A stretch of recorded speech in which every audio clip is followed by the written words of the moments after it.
Hello hi नमस्कार जय Jagannath welcome back to my channel मु आपनकर संध्या स्वागत करुछु मोर आउ एक न्यू ब्लॉग को। तो आज मु आपन किछि एमिति इंटरेस्टिंग जिंस देखिबार अछि जोटा माने आपण माने देखिछन कि नै मु जानिनी मु सेटा देखिछि किंतु मु तार रेसिपी जानिनी। तो सेटा मु आपन देखिबा को जाउछि आउ से जिंसटा कोन कहती आ तार रेसिपी कौन आपण मैंने मत कमेंट निहाती जनइबे। चलते देखा से जिनसा कौन चलते।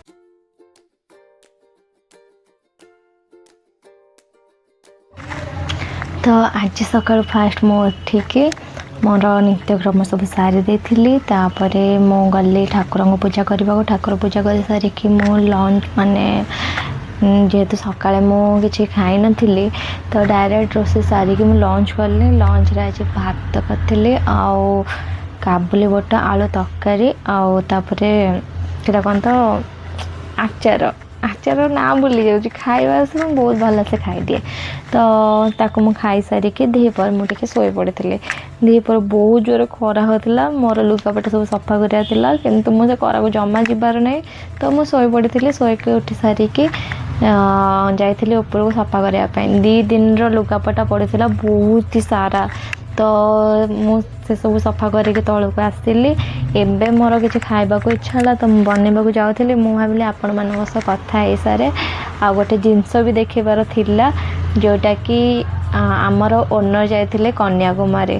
तो से तांको गाँव रो नै के आस्थिले किछि जहाँ भी आनंती आमको दियंती तो आमे भी जहाँ आणु तांको किछि दो मैंने गाँव देसी खाइबा जे देसी जिनस से सब शेयर करूँ।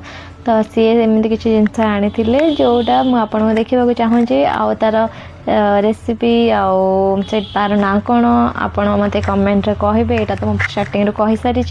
तो चलते देखा से जिनसटा कौन आउ से जिनस मुझे जानी ना किंतु मु तार रेसिपी जम्मा भी जानी। तो चलते देखा देखंतु ए जिनसटा कौन आपण माने जानी चंती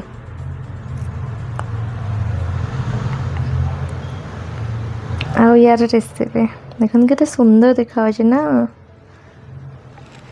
आउ एटा तो एबेकार सीजन आंबर सीजन तो आंब भी देथिले ओ चटनी गड़ी खायार बहुत बढ़िया मजा अच्छी। आउ किसी स्नैक्स देते जोटा कि रखी देचे से नॉर्मली समस्ते जानी समस्ते खाई। तो जाऊे किसी रोषे करने को तो भाविले आपन देखे दे से जिनसटा। तो ये आपन जानीगले से कौन तो मत कमेंट निहाती जनातु। समस्ते वीडियो देखी पड़ुंट मत से कहीं जनाना प्लीज जनातु। तो आज ब्लॉग टी रखुची यदि किसी इंटरेस्टिंग आसे तो मुझे निहाती शेयर करी रही से पर्यंत नमस्कार जय जगन्नाथ।